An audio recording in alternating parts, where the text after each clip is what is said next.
안녕하세요, 반갑습니다. 일상 속 IT를 이야기 드리는 시간 일상 IT입니다. 오늘은 간만에 트렌드에 대한 이야기 가지고 왔습니다. 트렌드 중에서도 어떤 트렌드냐? 바로 한번 다뤘던 내용이죠. 앨런 머스크의 이야기, 그 중에서도 그가 만든 여러 사업 중에서 스페이스 X에 대한 이야기 가지고 왔습니다. 왜 그러냐? 바로 지난주에 이랬었죠. 지난주에 테슬라의 CEO인 앨런 머스크가 만들었었던 스페이스 X가 60개의 위성을 우주로 쏘아 올렸다라는 기사가 나왔었습니다. 그걸 보면서 그냥 스쳐 지나가셨던 분도 있으실 거예요. 아무래도 요즘에 시국이 시국이니만큼 그런 것들에 주의 있게 못 보셨던 분들도 있으셨을 겁니다. 근데 생각해봐야 되겠죠? 야, 무슨 위성을 60개를 띄워? 도대체 뭐 하는 데길래? 여기서 끝내실 수도 있는데 제 방송을 계속 들으셨던 분들은 아시겠죠? 60개만 띄운 게 아니죠. 이미 작년 5월부터 지속적으로 띄워왔었습니다. 그 지금까지는 총 몇 개가 떠 있느냐? 이미 여러분들 우리 머리 위에 있는 지구 위에요 360개의 위성이 떠 있는 상태가 됐습니다. 도대체 왜 민간 우주항공 기업인 스페이스 X에서 자기들만의 위성을 띄우고 있는 걸까요? 도대체 머스크의 속셈은 뭘까요? 이거에 대해서 이야기를 좀 드릴 겁니다. 그래서 오늘 스페이스 X가 어떤 회사인지 세 가지 포인트를 가지고서 이야기를 함께 나눌 겁니다. 자, 이 세 가지 포인트, 재활용과 화성, 그리고 우주 네트워크입니다. 이 세 가지를 생각을 하시면 돼요. 재활용? 예, 여러분들 분리수거하시는 그 재활용 맞습니다. 재활용이란 말이 뭔가를 버렸다가 이거 괜찮은데 다시 가지고 와서 재구축해 쓰는 거를 이야기를 하죠. 이걸 이야기하기 위해서는 시간을 좀 되돌려야 돼요. 자, 우선 스페이스 X는 요새 만들어진 회사가 아니고요. 2002년 5월 달에 설립이 됐습니다. 2020년부터 기산하더라도 벌써 한 18년 정도가 된 회사예요. 그러니까 이미 많은 것들을 탄탄하게 해왔다라는 거죠. 스타트업이 아닌 겁니다. 그렇다면 재활용이라는 얘기는 뭐냐? 생각해보세요. 로켓이 하늘로 날아갑니다. 로켓이 날아가는 모습을 보게 되면요, 정말 거대한 구조물이 있잖아요. 거대한 구조물이 있으면서 정말 굉음과 함께 빛을 내고 있어요. 소리를 내면서 슈 하고 날아갑니다. 날아가다 어떻게 되죠? 밑에를 분리하죠. 분리하고 마지막에 요만큼만 남아서 한번 날아가게 됩니다. 이게 로켓의 기본 구조죠. 그러다 보니까 로켓 발사 화면들을 보게 되면요, 정말 많은 사람들이 카운트다운을 하면서 숨죽이고 있다가 환호성을 울리죠. 왜 환호성을 울리느냐? 그만큼 로켓을 띄운다는 게 어려운 일이고, 로켓 하나를 띄우는데 정말 천문학적인 돈이 들어간다고 합니다. 저도 항상 궁금해요. 천문학적인 돈이 도대체 얼마인지. 어쨌든 굉장히 많은 돈이 들어간다고 하죠. 자, 그렇게 많은 돈을 쏘아 불리는 로켓인데, 문제는 떨어뜨리고 분리했었던 얘는 알겠는데 얘는 어떻게 되느냐? 버려집니다. 끝이에요. 아깝다는 거죠. 이게 너무나 당연한 일이었었는데, 원래 앨런 머스크는 항상 당연한 거에 있어서 반대로 한번 생각을 해보고 도전하는 사람이죠. 그 사람이 생각했던 겁니다. 이거 좀 아까운데? 이거 재활용하면 어떨까? 라고 생각했던 거예요. 주변 사람도 어떻게 생각했을까요? 미쳤다 그랬겠죠. 말이 되냐? 어떻게 로켓을 재활용을 해? 그런데 앨런 머스크가 누굽니까? 그렇게 욕을 먹으면서, 그렇게 안 된다는 얘기를 들으면서, 그렇게 적자를 보면서 앨런 머스크는 스페이스 X 때문에 망할 거다 라는 이야기 들어가면서 만들었죠. 물론 그가 만든 건 아니겠죠. 개발자들이 만들었을 테지만 정말 만든 겁니다. 자, 2015년엔 로켓을 회수하는 데 성공을 하고요. 2017년엔 진짜로 재활용 로켓을 활용하는 데 성공을 합니다. 이러니까 어떻게 됐냐? 제가 천문학적인 돈이 든다 그랬었죠. 국가에서 하게 되면요, 천문학적인 돈이 들었어요. 근데 스페이스 X라고 민간 기업한테 맡기게 되면요, 저렴해지는 겁니다. 얼마로 저렴해지느냐? 2분의 1? 아니에요. 3분의 1 아닙니다. 10분의 1로 저렴해져요. 몇 조 이상의, 천조 이상의, 천문학적인 돈이 들어간다고 했었는데, 그거를 10분의 1로 줄여지게 된다? 안 할 이유가 없는 거죠. 이때부터 수주를 따내기 시작한 겁니다. 그러면서 스페이스 X는 명실공히 정말 대단한 민간 스타트업 기업, 민간 기업으로 해서 성공 가도를 달리게 되죠. 덕분에 나사의 프로젝트도 따내게 됐었고요. 2017년에는 우리나라의 무궁화 위성 5A를 발사하게 됐습니다. 그러니까 저희하고도 연관이 좀 있네요. 자, 그랬었던 스페이스 X. 2018년도에는요, 팔컨 헤비라고 하는 이름의 정말 무거운 최강의 로켓을 만들어요. 이 로켓을 날리는데, 이 로켓은 무려 64톤까지 실을 수 있다고 합니다. 이렇게 계산하면 잘 안 나오잖아요. 그러니까 2층 버스 5대의 무게라고 이야기를 하네요. 5개의 무게다. 그럼 이걸 날릴 때 뭘 날렸느냐? 앨런 머스크가 뭘 날렸냐면요, 본인이 타고 다녔었던 테슬라의 로드스타, 빨간색 스포츠카 상징이죠. 이걸 태워 산으로 날려버렸습니다. 날리면서 혼자 날린 게 아니에요. 여기 더미를 태웁니다. 우주 비행사 모양의 우주인을 태운 거죠. 그러면서 이 우주인이 뭐 입고 있었느냐? 우주복을 입었겠죠. 이 우주복이 우리가 생각하는 숨을 쉬는 방구형의 유리로 되어 있는 그 우주복이 아니라 굉장히 세련된 우주복 테슬라에서 만든 거를 태웠죠. 그리고 끊임없이 스페이스 오디세이의 음악이 나오게 만들었다고 합니다. 참 낭만적으로 만들었어요. 자, 지금은요 화성을 가는 걸 목표로 합니다. 물론 그런 얘기가 나옵니다. 로드스타를 띄운 이유, 로드스타 이미 구형이야. 앨런 머스크 요즘에요 딴 거 몰고 다니잖아요. 그 이상한 트럭 몰고 다니죠. 그런 것들도 있고요. 앨런 머스크 자체도 설마 화성까지 갈 수 있을까? 라는 생각을 했었던 것 같아요. 펠컨 헤비를 날렸었을 때 정말 이게 성공할 수 있을까? 생각했던 거였었는데 성공을 했고 지금도 화성으로 날아가고 있다고 합니다. 신호가 끊겼기 때문에 어딘지 모르는데 그걸 또 찾는 앱들이 나왔다라고도 하네요. 그것도 제가 다시 한번 찾아볼게요. 자, 근데 왜 화성일까?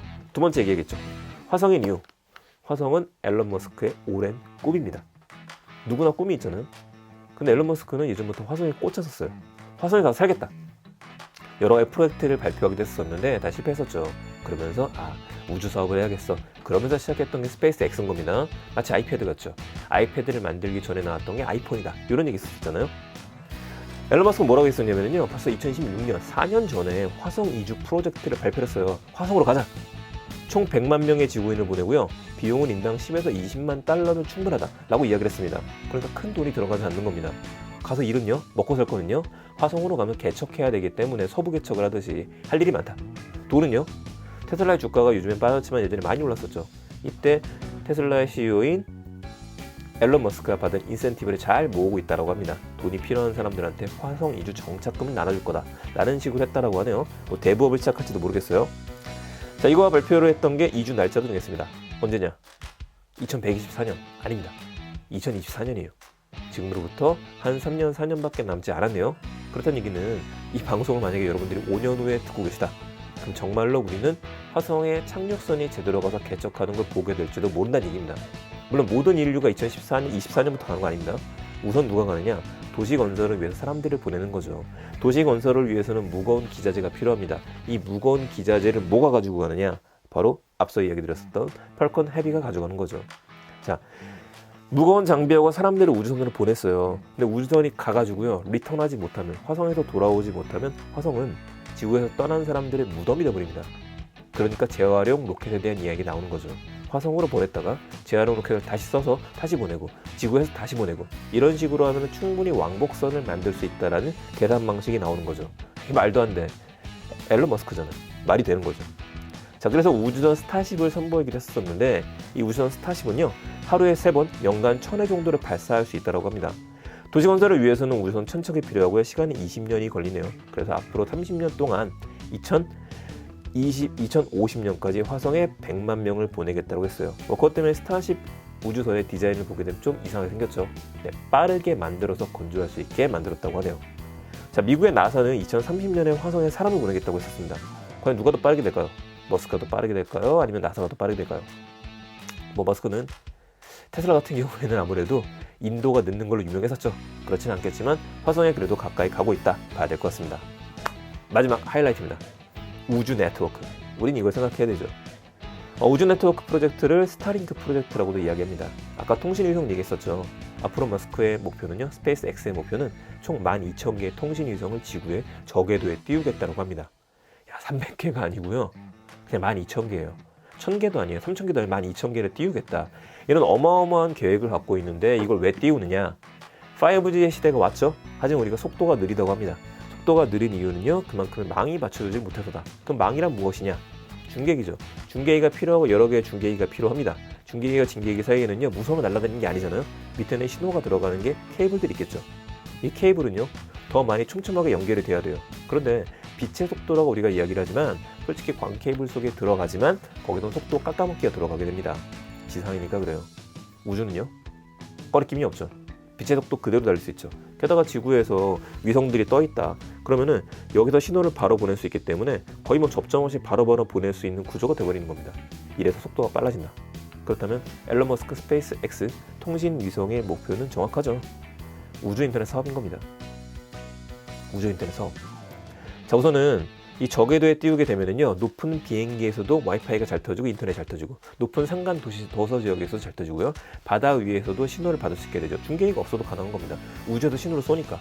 그렇게 빨라요? GPS 지금도 빠르잖아요. 그거 생각하시면 되는 것들이죠. 그렇게 수많은 사람들이 갖고 다니는 스마트폰, 수많은 자동차들, GPS 어떻게 연결되겠습니까? 자, 그렇다면 여기다 더해서 뭐라고 얘기했느냐, 머스크는 넓은 연결, 많은 연결, 저렴한 비용을 얘기해요. 속도도 30에서 100배가 빨라진다고 이야기합니다. 4G LTE 시절에서 5G로 넘어갈 때 22배에서 20배 빠르다고 그랬어요. 근데 지금 30배, 100배를 이야기하고 있는 거죠. 다만 위성이 높은 곳에 뜨는 게 아니라 저궤도입니다. 높은 곳에 뜨면 더 많은 지역을 커버할 수 있는데 저궤도이기 때문에 조금밖에 커버하지 못해요. 근데 이 정도를 커버하려면은 하나를 띄울 때보다 더 많은 인공위성이 필요합니다. 그래서 12,000개를 띄우겠다고 선언을 한 거죠. 한 400개 정도가 띄우게 되면은 북미 지역에는 인터넷 서비스를 할 수 있다고 합니다. 그래서 올해 안에 테슬라가 인터넷 서비스를 할 것 같아요. 그렇게 나가고요. 12,000개가 되면은 정말 전 세계 서비스를 할지도 모르는 거죠. 그때가 되면은 KT나 LG 플러스나 SKT나 테슬라한테 계약을 맺고 손을 잡아야 될지도 모르는 일로 돌아가게 되는 겁니다. 근데 하나를 더 봐야 됩니다. 테슬라 생각하게 되면은 자꾸 스페이스X랑 테슬라는 헷갈리게 얘기하네요. 자, 테슬라를 보게 되면은요, 전기 자동차, 자율주행차를 가지고 있죠. 자율주행차라고 하는 것들은 데이터 덩어리예요. 데이터를 끊임없이 생산하고 끊임없이 받아야 됩니다. 이렇게 데이터를 주고받는다. 수많은 대역폭이 필요해지는데 이걸 누가 감당하느냐? 바로 스페이스X가 감당한다는 얘기죠. 이것까지 같이 생각해야 돼요. 자동차만 필요하느냐? 아니죠. 사물 인터넷이 됩니다. 모든 사물들이 폭발적으로 네트워크의 양이 증가하게 되면은요, 더 많은 네트워크는 필요할 수밖에 없어요. 집에 있는 사람들이 늘어나서 넷플릭스가 늘어났다. 집에 있는 사람들이 늘어나서 인터넷 전송 속도가 늘어났다. 더 많은 대역폭이 필요하다. 유럽 같은 경우에는 코로나 이슈 때 넷플릭스한테 화질을 낮춰달라고 얘기했었잖아요. 이런 연결점에서 보게 되면요, 노리는 것들이 보이게 되는 것들이죠. 자, 이 시장 앨런 머스크가 독식할 수는 없겠죠. 스페이스 X가 뜨자 블루 오리진이라고 하는 제프 베조스, 아마존의 제프 베조스도 비슷한 서비스를 뛰어들었습니다. 여기도 3,000개 띄우겠다고 선언했어요. 더 많은 기업들이 더 많이 촘촘하게 띄울 겁니다. 그럼 지구 위는요, 저궤도는 수많은 대륙의 수많은 나라들의 인공위성으로 덮일 수도 있겠죠. 알리바바 가만히 있을까요? 바이도 가만히 있지 않을 겁니다. 새로운 시대의 통신전쟁, 위성의 시대, 우주전쟁의 시대가 열렸다는 건 이것 때문입니다. 물론 그런 생각할 수 있습니다. 한번 올라갔던 인공위성들이 서로 부딪히면은, 요즘에 띄운 인공위성들은 충돌 방지 회피 시스템들이 있다라고 이야기를 하죠. 인공위성의 수명이 다하면요, 갑자기 어느 날 갑자기 모든 인공위성이요, 대기권을 뚫고 떨어져 버리게 되면 종말이겠죠. 네, 그렇게 되지 않을 수 있도록 위성이 수명을 다하게 되면은 소규모 로켓이 나와서, 소형 로켓이 나와서 다시 대기권으로 안전한 데 떨어지도록 되어져 있다라고 하네요. 어쩌겠습니까? 하늘에 있으니까 우린 믿어야겠죠. 언젠간 테슬라 별자리를 보게 될지도 모르겠네요. 이렇게 새로운 기회와 새로운 넓이, 우주 생각만 해도 넓어지잖아요. 이런 시대를 우리는 살고 있습니다. 스페이스 X에 대한 이야기 여기서 마치도록 하겠습니다. 다음번에 더 재밌는 이야기를 가지고 오겠습니다. 들어서 감사합니다. 이 얘기 재미있었으면요, 구독과 좋아요 부탁드릴게요. 감사합니다. 다음에 뵙겠습니다.